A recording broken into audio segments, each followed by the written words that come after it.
Hello दोस्तों, आज हम एक ऐसे कॉन्सेप्ट की बात करने जा रहे हैं जहां पे जो पार्टनरशिप में बहुत ज़्यादा यूज होता है।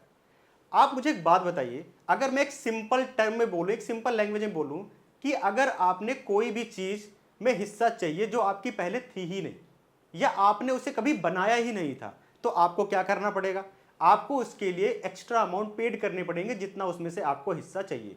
जैसे मैं एक पिज़्ज़ा का एग्जांपल लेके बता रहा हूं कि अगर पहले से कोई दो लोग पहले से ही प्रेजेंट हैं, उन्होंने पिज़्ज़ा खरीद के पहले से ही रखा हुआ है, अगर आपको उसमें से हिस्सा चाहिए तो अगर आपने एक पीस लिया है तो आपको एक पीस का पैसा उन्हें देना पड़ेगा। यह कॉन्सेप्ट पार्टनरशिप में बहुत बार यूज होता है और सबसे ज्यादा यही कॉन्सेप्ट यूज होता है हर एक केस में। ऐसे ही गुडविल के केस में भी होता है।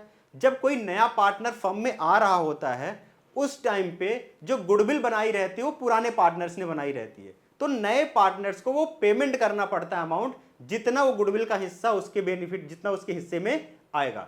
यही सब बातें ध्यान में रखना, चाहे वो रिजर्व के केस में हो, चाहे वो प्रॉफिट के केस में हो, चाहे वो लॉसेस के केस में हो। अगर वो पहले वाले पार्टनर्स ने बनाया है और उनको देना है तो उनको दे दो।